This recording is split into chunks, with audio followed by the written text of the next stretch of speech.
और सहयोगीगण, मेरे लिए आज ये मेरे जीवन का सर्वोत्तम दिन है।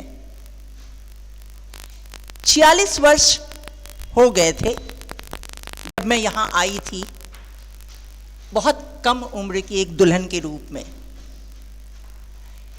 बीते इतने वर्षों से मैं चाहती थी कि मैं इस महाविद्यालय में कदम रखूं, लेकिन कुछ ऐसे अदृश्य जंजीरें थीं कि मैं उसे तोड़ नहीं पाई। मैं फारूक सर को और रीना जी को धन्यवाद देती हूं कि उन्होंने मुझे वो बल दिया, वो शक्ति दी, और आज मैं वो जंजीर तोड़कर इस कैंपस में हूं। बहुत बहुत धन्यवाद आप सबों का, और विशेष रूप से प्रधानाचार्य महोदय का, जिन्होंने एक पेट्रन के रूप में इस टीम को अपना मार्गदर्शन दिया। मैं सबों को हृदय से धन्यवाद देती हूं। आज जो विषय इस सेमिनार के लिए चुना गया, वर्तमान काल में वो एक ज्वलंत विषय है जिस पर चर्चाएं होनी चाहिए, और जितनी चर्चाएं होनी चाहिए उतनी हो नहीं रही। ऐसे में जब मुझे इनविटेशन मिला इस टॉपिक पर आयोजित एक सेमिनार में बोलने का, तो मैं बहुत खुश हुई कि चलो एक स्थान ऐसा मिलेगा जहां हम बैठकर इस पर चर्चा तो कर सकते हैं। ये एक a holistic approach of environmental education for sustainable society। अब जब टॉपिक में सस्टेनेबल सोसाइटी है और मैं सोशियोलॉजी की छात्रा हूं, तो मुझे लगता है सबसे पहले हम सोशियोलॉजिस्ट सस्टेनेबल सोसाइटी को अच्छी से समझ लें। जब तक हम सस्टेनेबल सोसाइटी को नहीं समझेंगे, मेरे हिसाब से हम उस पर, जो इस सेमिनार का मुख्य बिंदु है, holistic approach of environmental education, हम उसको नहीं समझ पाएंगे, उसकी ज़रूरतों को नहीं समझ पाएंगे। तो सस्टेनेबल सोसाइटी क्या है, यहाँ इसका तात्पर्य क्या होता है?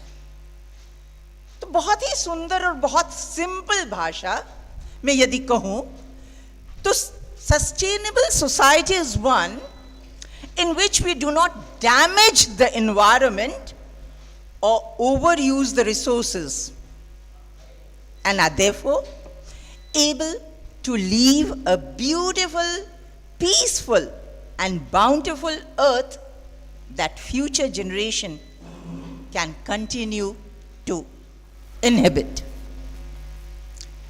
ये एक ऐसा सोसाइटी है जहां हम पर्यावरण को क्षति नहीं पहुंचाएंगे।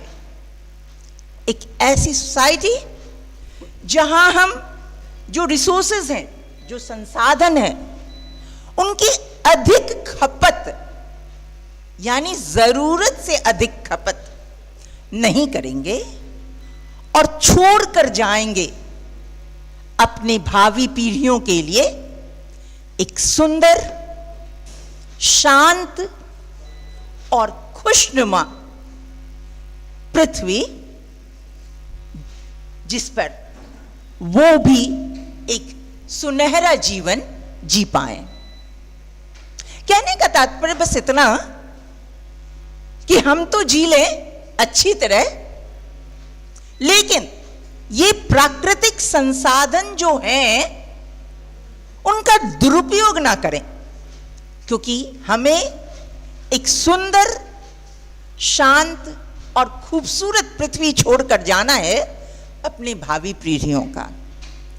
कई बार हम स्वार्थ में इतना डूब जाते कि हम अपनी भावी पीढ़ियों की समस्या को भूल जाते हैं।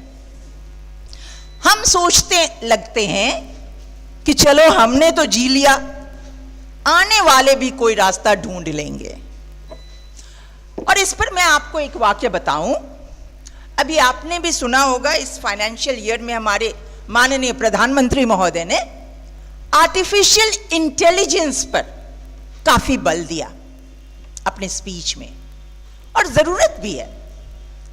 तो एक मल्टीनेशनल कंपनी में एक सॉफ्टवेयर इंजीनियर से पूछा गया कि भाई, अब जब प्राइम मिनिस्टर ने आर्टिफिशियल इंटेलिजेंस पर इतना बल दिया है, उसको बढ़ावा देने के लिए, उसके प्रति अवेयरनेस लाने के लिए उन्होंने सबको मोटिवेट किया है, तो आर्टिफिशियल इंटेलिजेंस तो आपकी नौकरी खा लेगी, आप चिंतित नहीं हैं। उस सॉफ्टवेयर इंजीनियर ने बड़ा ही खूबसूरत जवाब दिया, और उसका कहना था कि डायनासोर चले गए, हाथी तो है ही ना। हमने हाथियों को अपने कब्जे में करना सीख लिया और उनको अपनी तरह से जीना सिखला दिया। आर्टिफिशियल इंटेलिजेंस जब आएगा तो वो शायद नौकरियों का एक अलग प्रकार का बहार लाएगा। हम अभी से क्यों इसके लिए परेशान हों? अभी जो मेरा कर्तव्य है मैं उसको कर रहा हूं, कल को जब एआई आएगा तो देखा जाएगा। कितना सकारात्मक पॉजिटिव सोच उस इंजीनियर, सॉफ्टवेयर इंजीनियर का था, क्योंकि अभी तो सभी चिंतित थे कि अगर आर्टिफिशियल इंटेलिजेंस आ जाए तो नौकरियां चली जाएंगी। लेकिन जो बच्चे नौकरी कर रहे हैं उनमें विश्वास है कि हम अपने आप का नॉलेज को हम अपग्रेड करके हम आर्टिफिशियल इंटेलिजेंस के साथ भी काम कर सकते हैं। तो ये एक बात है कि हम अभी जो हमारा कर्तव्य है हम उस पर देखें, और ये सस्टेनेबल सोसाइटी यही कह रहा है। आप जिए, आप समाज में जिए, सुख सुविधा के लिए विकास करें, लेकिन आपका विकास उतना ही हो जितना ये रिसोर्स आपको अनुमति देता है। और यहीं पर जरूरत पड़ती है हमें इन्वायरमेंटल नॉलेज की, इन्वायरमेंटल एजुकेशन की। अब हमारे समाज के सामने, मैं जब समाज कह रही हूं समस्त पृथ्वी की बात कर रही हूं, हमारे समाज के सामने कई तरह की समस्याएं आ रही हैं जो पर्यावरण से संबंधित है, जैसे ग्लोबल वार्मिंग। आप सभी जान रहे हैं, जब से इंडस्ट्रियल रेवोल्यूशन हुआ, औद्योगिक क्रांति जब हुई, तब से पॉल्यूशन ने पूरे समाज के ऊपर एक, इस जो सांस लेने की क्षमता वाली वायु थी, उसके ऊपर एक आवरण चढ़ा दिया कार्बन डाइऑक्साइड का। और तब ये हवा, ये वायु जो हमारे जीवन का बेस है, आधार है, वो हमसे दूर होने लगा। लेकिन ये औद्योगिक क्रांति लाया किसने? हमने और आपने। आवश्यकता थी समाज को, विकास के बिना तो समाज नहीं रह सकता ना। परिवर्तन एक नियम है, एक प्राकृतिक नियम है। आप कुछ ना भी करो तो भी परिवर्तन आएगा। तो उस परिवर्तन को सही विकास के द्वारा लाना है। तो ये जो अलग अलग तरह के इन्वायरमेंटल प्रॉब्लम्स आने लगे, ये हमें समय समय पर सचेत करने लगे। केवल वायु नहीं, ग्लोबल पॉपुलेशन में भी अनस्टॉपेबल इंक्रीज होता जा रहा है। जहां वर्ल्ड पॉपुलेशन ईयर 2015 में 7.3 बिलियन था, वहीं आशा की जा रही है कि by the beginning of 22nd century यानी 2100 में ये पॉपुलेशन बढ़कर 11 बिलियन हो जाएगा। जमीन आपकी नहीं बढ़ने वाली, जमीन इतनी ही रहेगी। यहां तक कि अगर ग्लोबल वार्मिंग से सी का ऊपर आता है लेवल, तो जमीन आपकी डूबेगी। तो जमीन कम होती जा रही है जो नेचुरल रिसोर्स है, और जनसंख्या बढ़ती जा रही है, उसकी भी पूर्ति हमें करनी है। और ये जो समस्या है ना, ये जनसंख्या बढ़ोतरी की, मैं आपको बताऊं, ये विकासशील देश में उतनी नहीं है, विकसित देश में उतनी नहीं है जितनी विकासशील देश में है। जो जितने अंडर डेवलप्ड हैं उनमें जनसंख्या उतनी बढ़ रही है जो हो रही है। अब ये सेमिनार उसी के लिए तो है, समस्याएं तो आ रही हैं, उन समस्याओं का समाधान ही तो हमें सोचना है। अब अगर हम इन समस्याओं पर नजर डालें तो हम पाएंगे कि पृथ्वी का जो पर्यावरण है वो सीमित होते जा रहा है, कम होते जा रहा है। और हमने जो शुरू में सस्टेनेबल सोसाइटी की आपको बात कही कि हमें छोड़कर जाना है एक सुंदर, शांत और समृद्ध समाज अपनी भावी पीढ़ियों को, तो इन समस्याओं के साथ तो वो संभव नहीं लगता कि हम उसको छोड़ पाएंगे। तो अब इन सब समस्याओं को देखते हुए विश्व भर के लोग एक साथ आना चाहते हैं ताकि हम कैसे कदम आगे बढ़ाएं कि एक तरफ डेवलपमेंट भी हो, समाज हमारे लिए सुलभ और विकासशील हो, लेकिन दूसरी ओर हम अपने नेचुरल रिसोर्सेज का भी वेस्टेज रोक पाएं। अब सस्टेनेबल सोसाइटी की बात करके जो हमने आपको बताया कि हम तो बहुत समृद्धशाली समाज में जी रहे हैं, लेकिन साथ ही साथ हमें छोड़कर जाना है एक सुंदर, शांत और समृद्ध समाज अपनी भावी पीढ़ियों के लिए। तो ये सस्टेनेबल सोसाइटी है। और इस सेमिनार का मुख्य विषय क्या है? A holistic approach to environmental education. अब इसका क्या अर्थ होता है? अंग्रेजी के बहुत लंबे चौड़े ये फ्रेज हैं, होलिस्टिक अप्रोच, समग्र अप्रोच होना चाहिए। होलिस्टिक किसके लिए? एनवायरमेंटल एजुकेशन के लिए।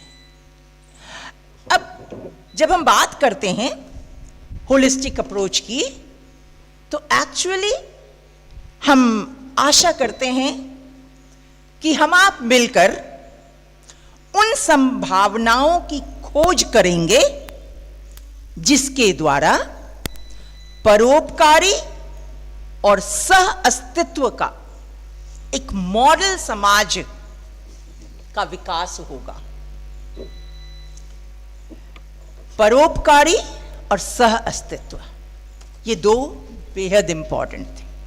आज अगर हम जी रहे हैं तो हम अपने तक सीमित ना हो, हम परोपकार करें, हम दूसरों के विषयों में भी सोचें,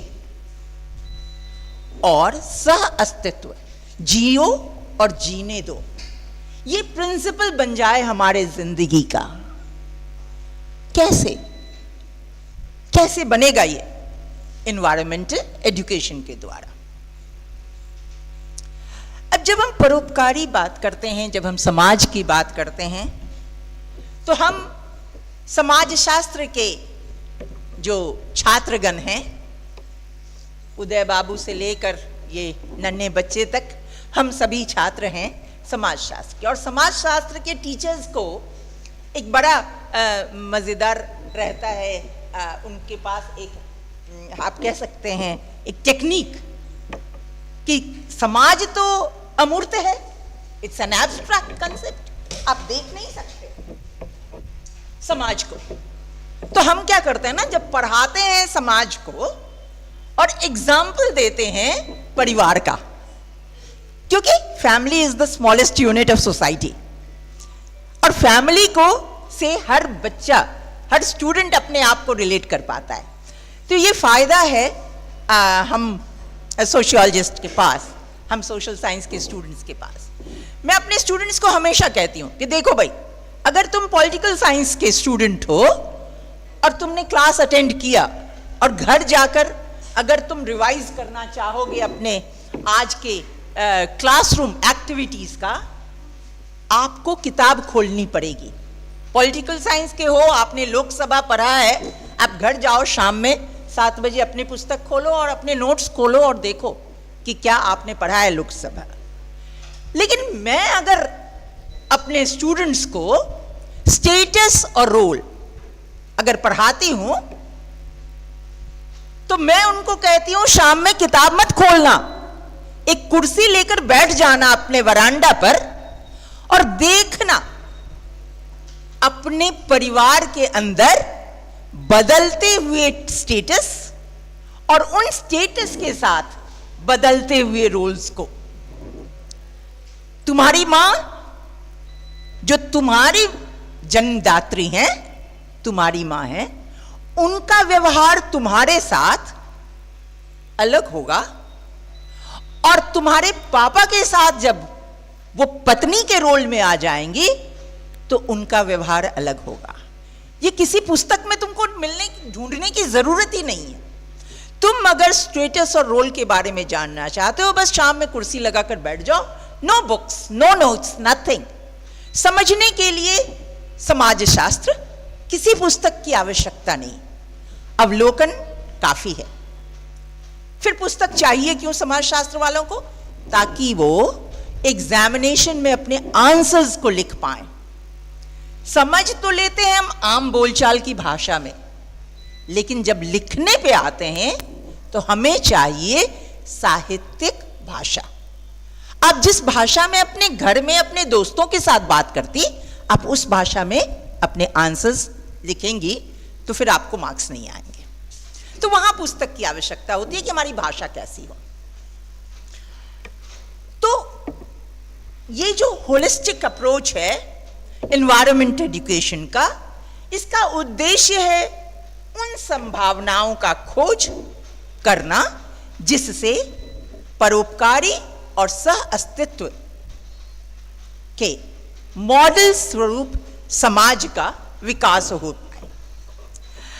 अब यूनेस्को ने, United Nations education scientific cultural organization, UNESCO ने ऑलरेडी काफी स्ट्रेस दिया है the need to consider social aspects of environment, पर्यावरण के सामाजिक पक्ष पर यूनेस्को ने भी काफी स्ट्रेस दिया है, and has taken into account the close links between society, environment and development. एक त्रिभुज जिसमें सोसाइटी है, एनवायरमेंट है, डेवलपमेंट है। आप अगर समाज में है, बिना विकास के तो आप रह नहीं सकते, लेकिन वो वैसा विकास होना चाहिए जिससे एनवायरनमेंट की रक्षा हो, पर्यावरण का संरक्षण भी हो। ऐसा विकास इस समाज में। तो इस पर यूनेस्को काफी दिनों से इस पर काम हो रहा है, पूरे विश्व में काम हो रहा है। यूनेस्को का कहना है कि जब आप इस समस्या को एडॉप्ट करते हो तो समस्याएं लोकल लेवल की होनी चाहिए पहले, तब ग्लोबल लेवल के। आप अगर पर्यावरण संरक्षण करना चाहते हो तो आप पहले लोकली करो। आपके जो डिस्कोर्सेस होने चाहिए एनवायरमेंटल एजुकेशन पे, that should be first and primarily based on local issues, और उसके बाद आप ग्लोबल की बात करें। आप अभी देखें, हम विश्व की चिंता कर रहे हैं, मधेपुर में हम बैठे हैं, हम फिक्र अगर अमेरिका की करेंगे तो हम कभी भी सक्सेसफुल नहीं होंगे। आपको समाज को बदलना है, समाज में विकास लाना है, आपको साथ ही साथ पर्यावरण की संरक्षण करनी है। कहां? यहां, इस क्षेत्र में। तो इस लोकल क्षेत्र की, लोकल एरिया की जानकारी सर्वप्रथम आपको होनी चाहिए। यह बहुत जरूरी है जब हम होलिस्टिक एनवायरमेंटल एजुकेशन की बात करते हैं। आप लोकली जागिए। होलिस्टिक जब हम कहते हैं, इसका मतलब नहीं कि वसुधैव कुटुंबकम, आप पूरे विश्व की चिंता कीजिए, नहीं। हर कोई यदि अपने लोकेलिटी का करे, वसुधैव कुटुंबकम तो वैसे ही हो जाएगा। यहां पर एक चीज बहुत गौर करने की है, that the idea of environmental protection was never overlooked from the need of particular type of development. आप अगर हिस्ट्री, इतिहास में जाए ना, आप देखेंगे कि जब जब कोई विकास हुआ उसके साथ ही चर्चाएं हुई पर्यावरण संरक्षण की।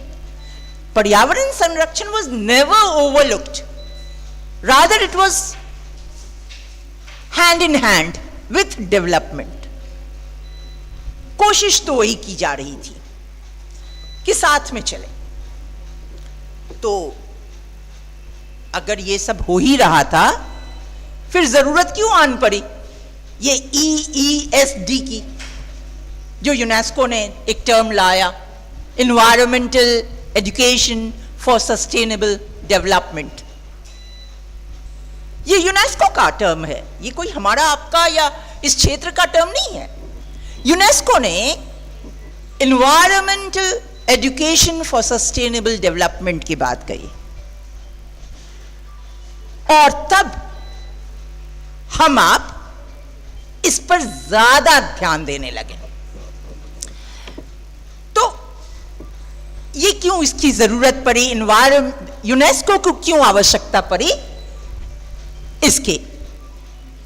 तो यूनेस्को ने कहा कि काम तो हो रहा है लेकिन फोकस सही नहीं है। एनवायरमेंटल एजुकेशन है, लेकिन जो दरअसल जिस तरह से यह होना चाहिए वैसा एनवायरमेंटल एजुकेशन अभी तक नहीं हो पाया है। और अगर यह नहीं हो पाया है तो देर हो रही है। एनवायरमेंटल एजुकेशन के डिस्कोर्सेस जो हैं, सिलेबस, आम बोलचाल में आप सिलेबस कहिए, जो हैं उनको होलिस्टिक अप्रोच के साथ जोड़ना है। हम आप सभी काम कर रहे हैं, सोशियोलॉजी वाले भी एनवायरमेंटल एजुकेशन कर रहे हैं, बॉटनी वाले भी कर रहे हैं, हमारे हिस्ट्री वाले भी, इकोनॉमिक्स वाले भी, हर कोई एनवायरमेंटल एजुकेशन कर रहे हैं। लेकिन हर कोई अपनी डफली, अपनी राग।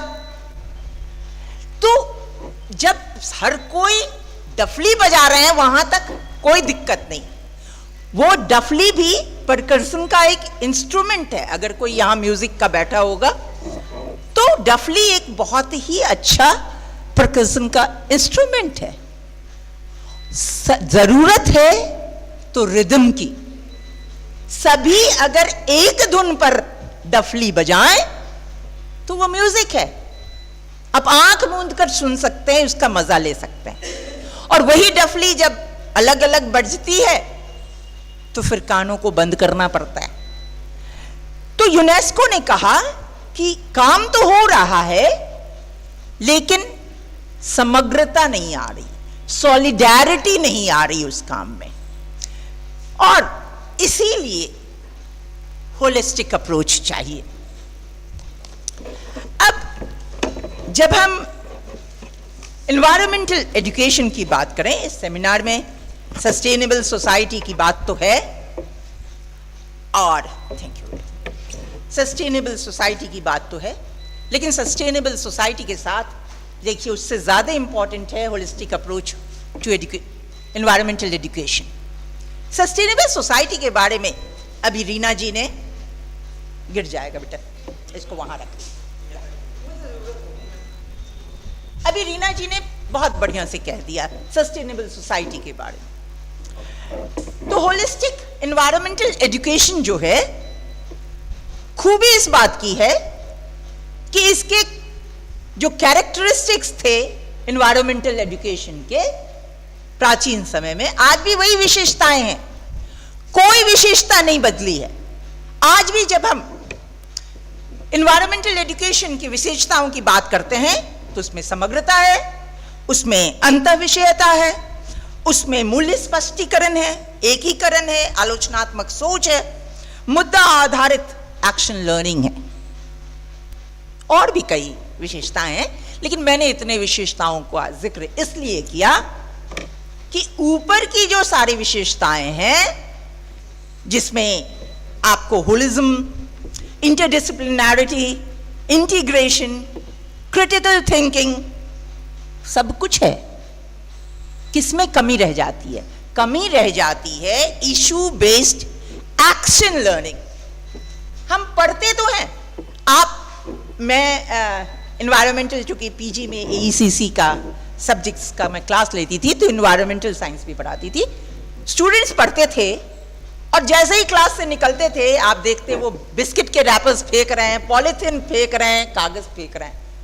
तो मैं अपने आप को कहती थी कि मैंने क्या पढ़ाया, ये कैसा एनवायरमेंटल एजुकेशन हमने दिया कि ये अभी लिटरिंग के डिसएडवांटेजेस नहीं समझ पाए कि हम गंदगी अगर फैला रहे हैं, हम अगर कागज फेंक रहे हैं, हम अगर पॉलिथीन फेंक रहे हैं, तो वो कहीं जाकर हमारे समाज को नाश करेगा, वो नहीं समझ पा रहे हैं। तो ये जो एक्शन बेस्ड लर्निंग है ना, this is something that is still there and I am going to say untouched. कुछ लोग कहते होंगे कि हम कर रहे हैं एक्शन बेस्ड, भाई हम तो नहीं कर रहे, हमसे नहीं करवाया जा रहा। हमें एक टाइट सिलेबस मिलता है with in the time frame खत्म करने के लिए, और उस सिलेबस को खत्म करने में हम सारा ध्यान उधर लगा देते हैं। हम पर्यावरण शिक्षा पर तो थोड़ा भी नहीं ध्यान दे पाते। तो जरूरत है न सिर्फ किताबी नॉलेज देना, जरूरत है एक्शन बेस्ड लर्निंग देना, जिससे हमारी जो अगली पीढ़ी है, जो है अभी प्रेजेंट इस पृथ्वी पर, वो समझे उन्हें क्या करना है। केवल जान लेना काफी नहीं। तो एक जो बेहद इंपॉर्टेंट कैरेक्टरिस्टिक है होलिस्टिक अप्रोच की, वो है इशू बेस्ड एक्शन लर्निंग, जो कि थोड़ा सा अनटच्ड है। तो अगर सब कुछ पहले ही से है, फिर नया क्या है? अगर सब कुछ है, हम लोग सब कुछ जानते हैं, फिर नया क्या है? क्या जरूरत है इस सेमिनार की? मैं बताती हूं आपको। दरअसल जब एनवायरमेंटल एजुकेशन की बातें चल रही थी, तो एक कंसेप्शन फैला समाज में कि not enough of focus is given on the rights and needs of human population associated with the environment as the integral part of the ecosystem. कि जितना फोकस चाहिए ना हमारे अधिकार, हमारे जरूरतों पर, क्योंकि अधिकार का हम हनन कर रहे हैं और जरूरतों के लिए हम बर्बाद कर रहे हैं संसाधनों को। मैं एक आपको वाक्य देती हूं, शायद आप अपने आप को रिलेट, जब तक आप अपने आप को रिलेट नहीं कर पाइएगा नॉलेज से, ये थोड़ा बोरिंग हो जाएगा और फिर आप समझ भी नहीं पाएंगी। अब मैं कहूं, पिछले 4-5 सालों की बात है, दरभंगा का वाकया मैं कह रही हूं। पानी का जो चापाकल का ग्राउंड लेवल था वो बहुत नीचे चला गया। दिन के वक्त हमें पानी नहीं मिलता था, रात में 2 बजे उठना पड़ता था, चापाकल चलाकर फिर मोटर चलाती थी, तब पानी आता था। बहुत परेशानी थी। क्या किया हम लोगों ने? जितने भी साधन संपन्न परिवार थे उन्होंने सबमर्सिबल मोटर्स लगवा लिए। अब सबमर्सिबल मोटर्स जो लगे, उनकी पाइप जमीन में बहुत नीचे तक जाती हैं, आप लोग भी जानते होंगे। मोटी पाइप रहती है, बहुत पानी आता है, ये भी आप जानते होंगे। नतीजा क्या हुआ? जो साधन संपन्न थे उनके घर में जरूरत से अधिक पानी आने लगा, और जो गरीब थे, जो सबमर्सिबल नहीं अफोर्ड कर सकते थे, वो पानी के लिए तरसने लगे। और तब जो so called business minded people थे समाज के, उन्होंने इसको भी कंज्यूमर आइटम बना दिया। हमारे प्राकृतिक संसाधन को उन्होंने बोतलों में डालकर बेचना शुरू कर दिया। वो सामने है ना, क्यों ये बोतल में पानी हम खरीदें? ये हमारा प्राकृतिक संसाधन है, ये कौन इसको बेच रहा है? अगर कोई इसको बेच रहा है तो उससे अगर एक बेच रहा है तो 10 अपने अपने प्यास को दबा रहे हैं। हमें ये याद रखिए, हमने कहा था ना परोपकारी। कहां परोपकारी? हम साधन संपन्न सबमर्सिबल लगवा लिए, चाहिए 1 बाल्टी, जब खोलते हैं 1 बाल्टी तो 1 मिनट में हो जाता, 10 बाल्टी बर्बाद करते हैं। जो बिजनेस माइंडेड हैं वो बड़े बड़े सबमर्सिबल के साथ आरओ मशीन्स लगवा लिए, और तब बोतल में इसी पानी को बंद करके चले गए उन प्यासों के पास और उनसे कहा पानी खरीद लो। और वो बेचारे जो 100 रुपया कमा करके हर दिन आते हैं, वो उस 100 रुपये में से जो उनके परिवार के चावल दाल रोटी का जो पैसा था, उस पैसे से वो पानी खरीद रहे। कैसा समाज? कौन सा रिश्ता?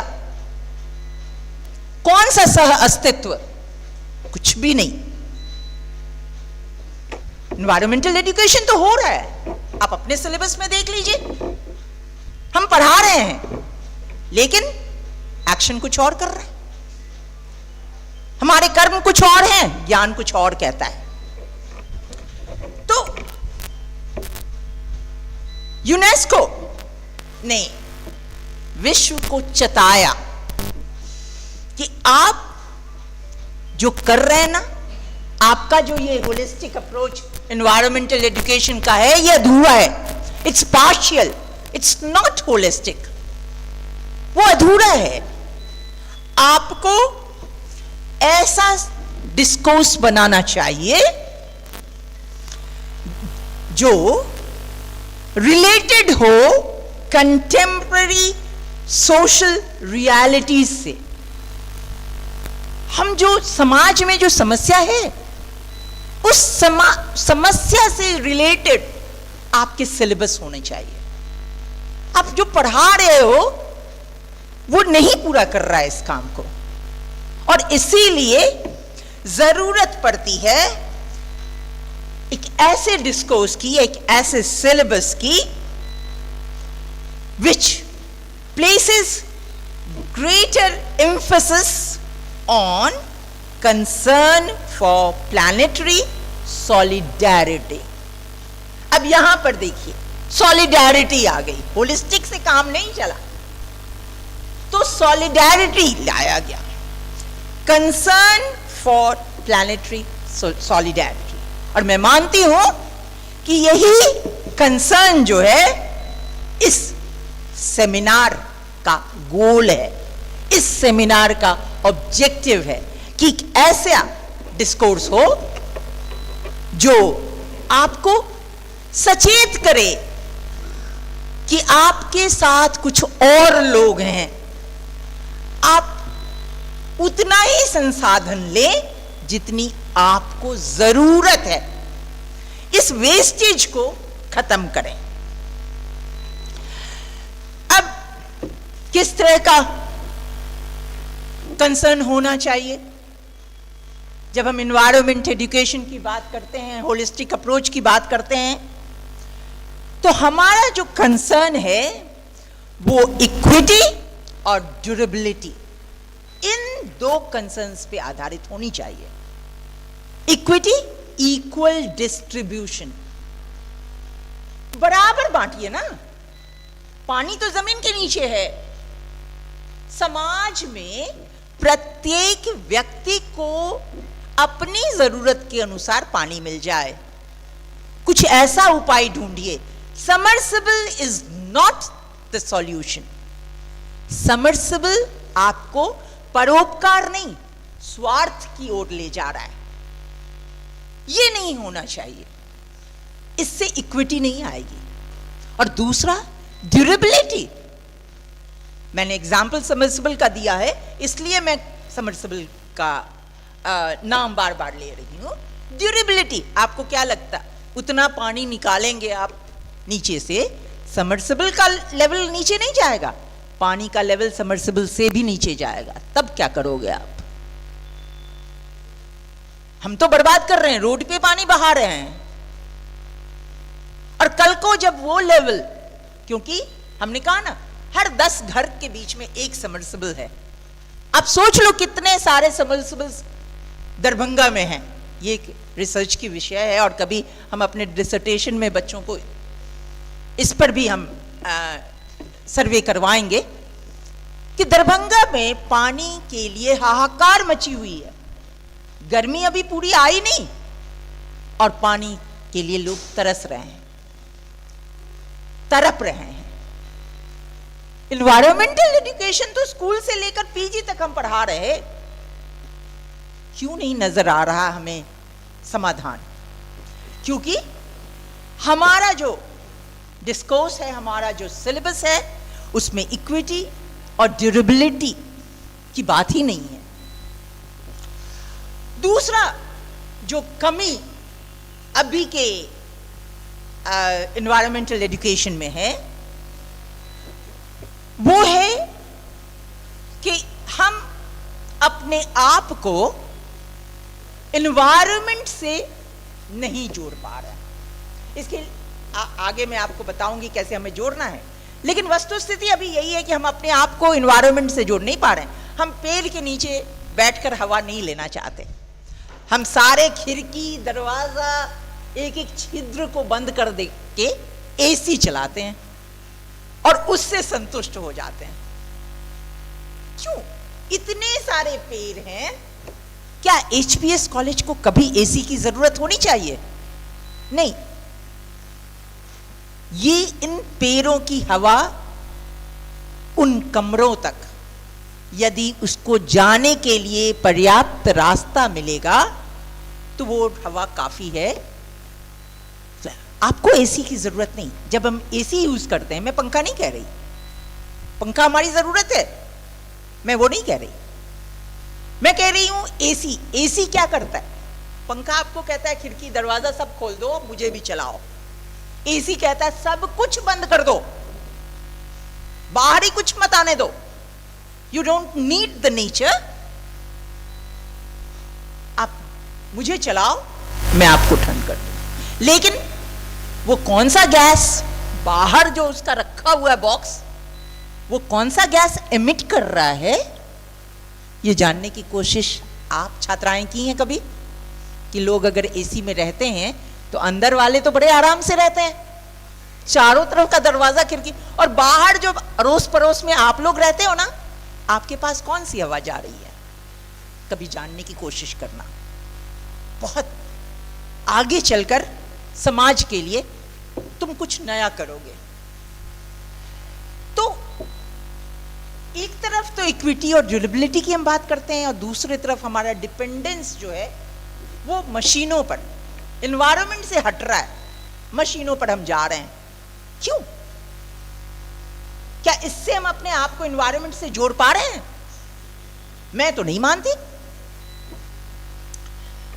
अब जरूरत यहीं पर जरूरत है कि हम अपने सिलेबस को रीओरिएंट करें, रीशेप करें, ताकि हम जो नॉलेज दे रहे हैं, ट्रांसमिट कर रहे हैं from one generation to the next, वो एजुकेशनल, एनवायरमेंटल एजुकेशन के द्वारा एक सस्टेनेबल सोसाइटी की रचना कर पाए, अपने समाज को, सतत समाज को बनाए रख पाए।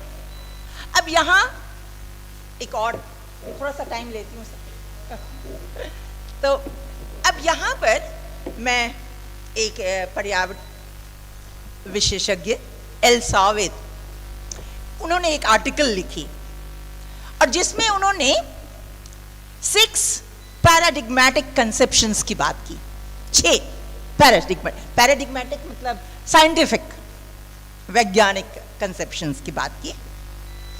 और उन्होंने कहा कि ये जो 6 कंसेप्शंस है ना, ये आपको बहुत सारे लोगों ने सुझाव दिया हुआ है कि किस तरह का एनवायरमेंटल एजुकेशन हो। तो उन्होंने कहा कि कई सारे सुझावों में अगर आप उनको इकट्ठा करें और उनको पढ़ें तो 6 मुख्य कंसेप्शंस आते हैं। और इन कंसेप्शंस को यदि आप समझ लें तो आपके लिए ये holistic approach for environment education बहुत आसान बन जाता है। मैं थोड़ा थोड़ा करके, क्योंकि काफी समय मैं ले रही हूं, फिर आप लोगों का इंटरेस्ट खत्म हो जाएगा तो फिर मुश्किल हो जाएगी। तो उन्होंने 6 कंसेप्शंस,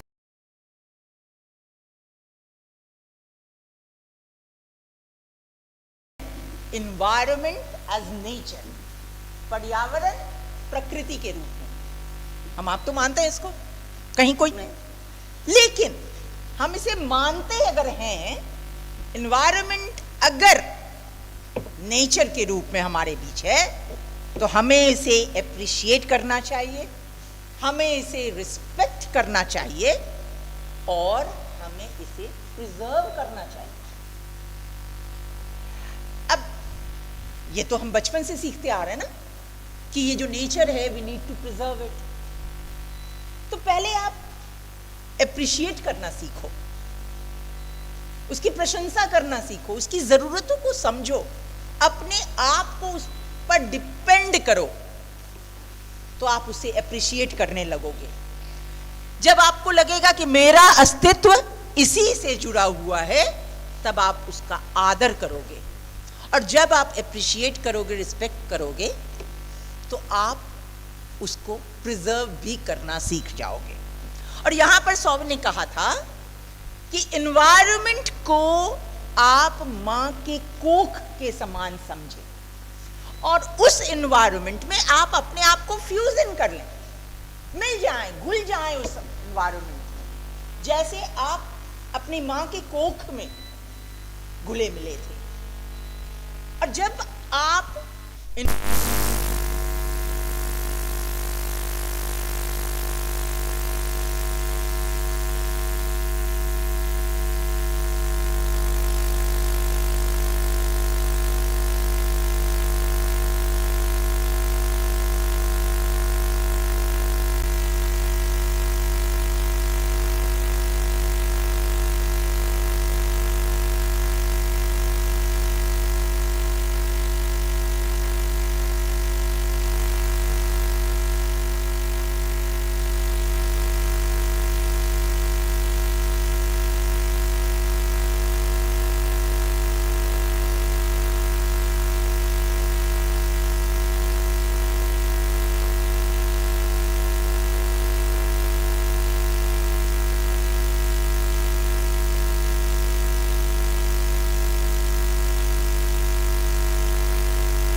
सीखोगे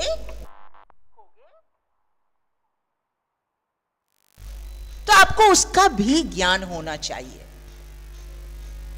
तो सौवे ने कहा कि हम ये जो लिमिटेड रिसोर्सेज हैं हमारे पास, हम उसका उपयोग तो करें, लेकिन इन रिसोर्सेज को हम वेस्ट नहीं करें, डिटोरिएट नहीं करें।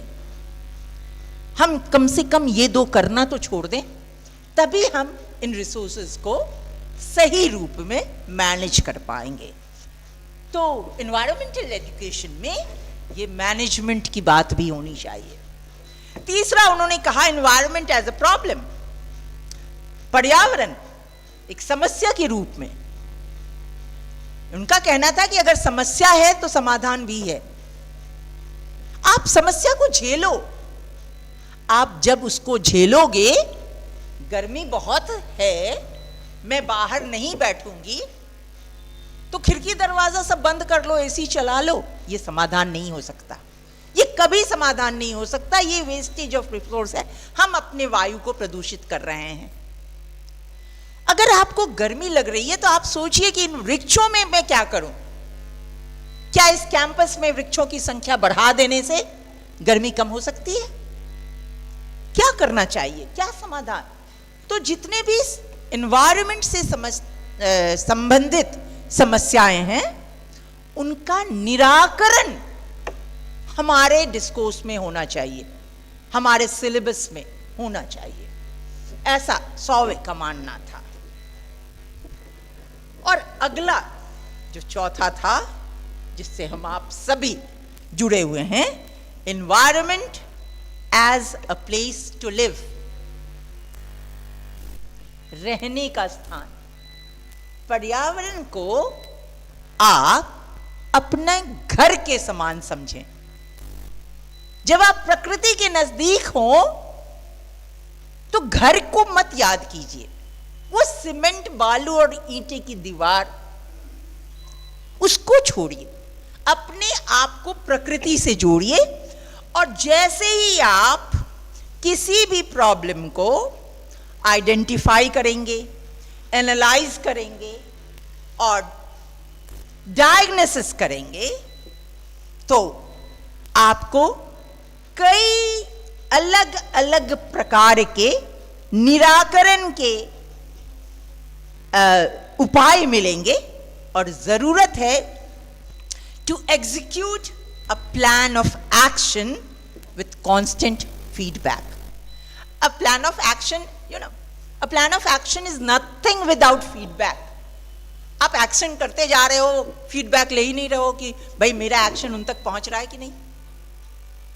अब अभी मैं बोलती जा रही हूं, मैं कोई फीडबैक नहीं ले रही, मैं नहीं जान रही कि मेरी बातों को कितने तक मैं पहुंचाने में सक्षम हो रही हूं, कि ये सेमिनार, इसमें चर्चा जो होगी वो कितने बड़े इंपॉर्टेंट विषय पर होगी। अगर स्टूडेंट्स नहीं आए, बहुत कुछ उन्होंने मिस कर दिया। ये ऐसा विषय है जिससे आपको, प्रत्येक मनुष्य को जुड़ना है इस विषय से। तो पर्यावरण को अगर आप अ प्लेस टू लिव समझ रहे हो, तो आपको जरूरत है to know and learn about, to plan for and to take care of. उसका संरक्षण करना, उसको जानना, उसके विषय में ज्ञान अर्जित करना, उसको संरक्षण करना, अगर आप पर्यावरण को अ प्लेस टू लिव समझ रहे हो तो। हम सोशियोलॉजिस्ट, समाज वाले लोग तो प्लेस टू लिव ही पर ज्यादा काम कर रहे हैं, हमने रिसोर्स पर तो ज्यादा ध्यान दिया नहीं। हमने कहा था ना, अपनी डफली अपना राग। और यहां पर सौवे कर रहे हैं कि नहीं, ये देखो, ये 6 कंसेप्शंस जो हैं, इनको समझो और तब आप अपने डिस्कोर्स को रीराइट करो। तब आप जाओ और बताओ अपने भावी पीढ़ियों को कि क्या नुकसान आपने किया और किस बात के लिए उन्हें सचेत रहना है। क्योंकि हमें समझना होगा कि ये पर्यावरण जो है, ये एक आवरण है, हमको ढके हुए है। अल्ट्रा वायलेट रेज जो सन से निकलता है ना, आप जानते होंगे, तो उस से हमें अब अभी जो कुछ दिन पहले गर्मी आई थी, इतनी तेज धूप थी कि स्किन में रैशेज होने लगे थे, लाल लाल चकित्ते कितने लोगों के होने लगे थे, जो जिनको इतनी धूप बर्दाश्त नहीं होती थी। तो वो क्या, उन्होंने क्या किया, अपने आप को ढक लिया, फुल स्लीव के ब्लाउजेस पहनने लगे, गले तक कपड़ा से ढक लिया ताकि सूर्य की रोशनी ना आए और वो अपने स्किन को बचा पाए। लेकिन क्या ये परोपकारी उपाय था? क्या उन्होंने ये करके अपने साथ साथ दूसरों के विषय में भी सोचा? नहीं। अगर हम केवल सेल्फ सेंटर्ड रहे तो फिर ये पर्यावरण केवल मेरे लिए तो है नहीं। गर्मी आई और इस गर्मी से हम कैसे अपने शरीर को बचाएं, हमें इस पर काम करना था। हमें दूसरों को बताना था और खुद भी कि कितना आप पानी पी सकते हो। आप घर से पानी पी लो, पेट भर पानी पी लो और फिर आप धूप में निकलो, कोई ईचिंग नहीं होगी, कोई जलन नहीं होगा। लेकिन हम ये नहीं, हम खुद करते हो, हमने किसी दूसरे को बताया नहीं और फिर सब अपने अपने तरीके से अपने अपने शरीर की रक्षा करने लगे। होलिस्टिक अप्रोच हुआ नहीं, इन्वायरमेंटल एजुकेशन हमारा अधूरा रह गया। तो इसके बाद जो सौविन ने बताया वो था इन्वायरमेंट एज अ बायोस्फीयर। अब बायोस्फीयर जैसे हमने कहा एक आवरण जिसमें हम एक साथ रहते हैं और जिस आवरण को लेकर हमें भविष्य में जाना है। इस बायोस्फीयर पर यह बात नहीं है कि हमने अपने आप को कंबल से लपेट लिया, हमने अपने आप को कपड़े से लपेट लिया और तुम जलो। नहीं, हमें बायोस्फीयर के अंदर रहना है एक साथ सभी को और इसको लेकर के हमें फ्यूचर में जाना है। तो आप उसको दुरुस्त रखोगे तब तो आप उसको पास आउट करोगे। अगर बायोस्फीयर को क्षति पहुंची, आपने उसका सही से संरक्षण नहीं किया, तो फिर वो तो अगली पीढ़ी के लिए बचेगा ही नहीं और बचेगा भी तो आधा अधूरा। आपको तभी ईचिंग हो रही है, लाल चकित्ते आ रहे हैं केवल, लेकिन भावी पीढ़ी जब आएगी तो उनके जो स्किन है वो जल जाएंगे, in the true sense of term वो बर्न हो जाएंगे और हम फिर कुछ नहीं कर पाएंगे सिवाय डॉक्टर के पास दौड़ने का। और डॉक्टर बाहरी आर्टिफिशियल मीन्स से हमारे शरीर को ठीक करेंगे, बायोस्फीयर को नहीं ठीक करेंगे, वो हमारे शरीर को ठीक करेंगे। तो ये 5 तो थे समझने के, ज्ञान बांटने के। और छठा द मोस्ट इंपॉर्टेंट कंसेप्शन जो सौविन ने दिया वो है environment as a community project. Community project ये केवल एक का या एक ग्रुप का प्रोजेक्ट ना होकर ये समाज का प्रोजेक्ट होना चाहिए। ये संरक्षण जो है ये समाज का, और जब समाज का प्रोजेक्ट कैसे होगा, जैसे हमने कह रहा था प्लान ऑफ एक्शन बनाइए। प्लान ऑफ एक्शन होना चाहिए, हमें कुछ करना है, केवल बोलना नहीं, हमें कुछ करना है उस दिशा में। Now these are the 6 very important conceptions.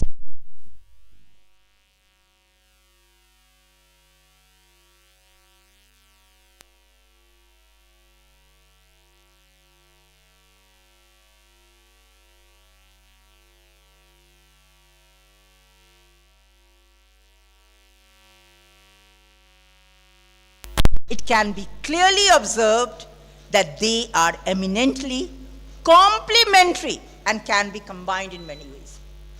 ये 6 हैं, लेकिन इन 6 को आप आइसोलेशन में नहीं देखो, ये कॉम्प्लीमेंट करते हैं एक दूसरे को, ये पूरे 6।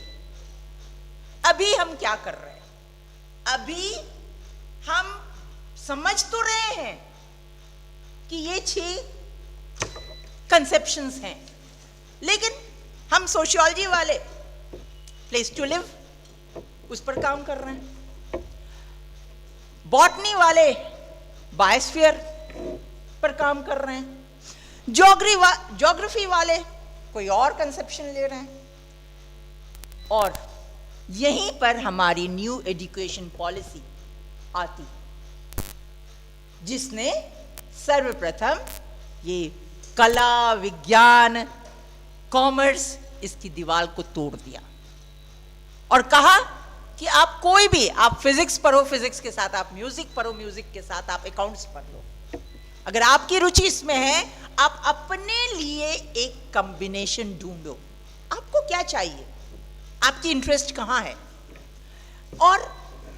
तब जब ये दीवारें टूट जाएगी, तब आएगा एनवायरनमेंट एजुकेशन का एक्चुअल और working syllabus. Ideally, a comprehensive environmental education process should consider each one of these complementary visions of the environment in an integrated pedagogical approach. ये methodology जो होना चाहिए ना, ये integrated pedagogical approach होना चाहिए, integrated methodological approach होनी चाहिए. Unfortunately, दुर्भाग्य से, certain environmental education proposals limit themselves to one or the other of these possible conceptions. In this sense, an intervention focusing on the 3 R's. अब जब सब एक एक करके ले रहे हैं, हर अपने हिसाब से ले रहे हैं इन 6, तो यहां पर जरूरत है 3 R's पर फोकस करना. ये R, 3 R क्या है? पहला, रिड्यूस, अपनी जरूरतों को कम करें, जरूरत करें, पूरी करें, जरूरत को कम करें, दैट इज रिड्यूस. अब आपने जो खर्चा कर लिया, उस खर्चे को रिसाइकिल करें, यानी पुनः उसमें से आप संसाधन को निकालें, आप रिसाइकिल करें. And the third R is to reuse. आप फिर उसको अपने जीवन में रीयूज करें, पुनः उसी से अपने खर्चे को निकालें. तो ये जो 3 R हैं, रिड्यूस, रिसाइकिल और रीयूज, इनकी बहुत जरूरत है फिलहाल समाज को.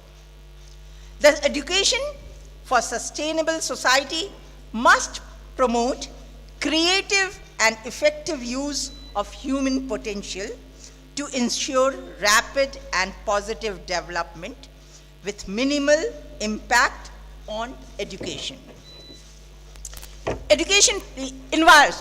Minimal impact on environment.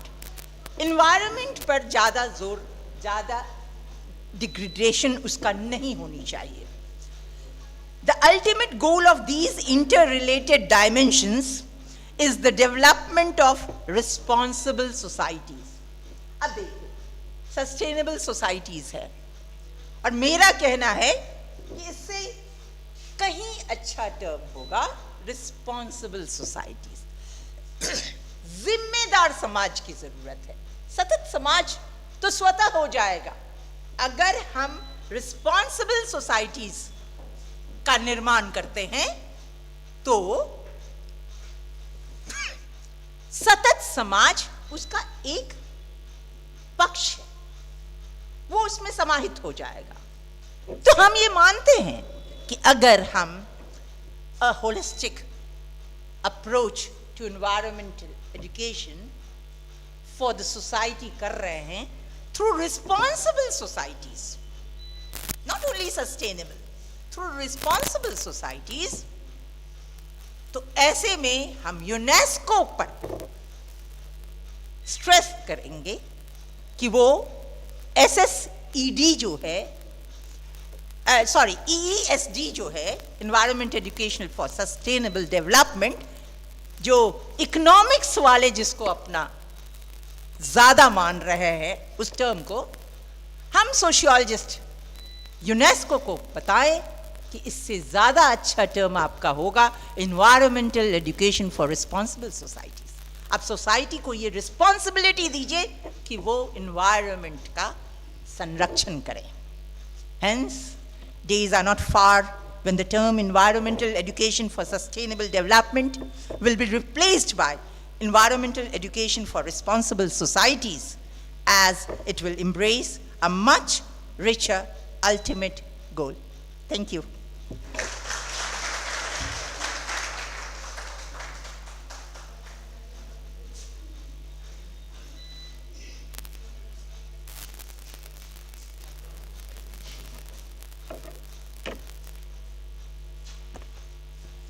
एक उक्ति है, मितम च सारम च वचो ही वाग्मिता।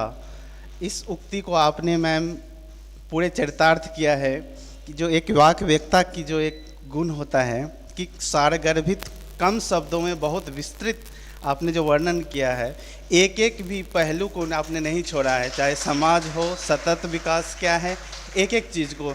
आपको इसके लिए बहुत बहुत धन्यवाद विभाग के पक्ष से, महाविद्यालय के पक्ष से, अपने पक्ष से मैं करता हूँ मैम।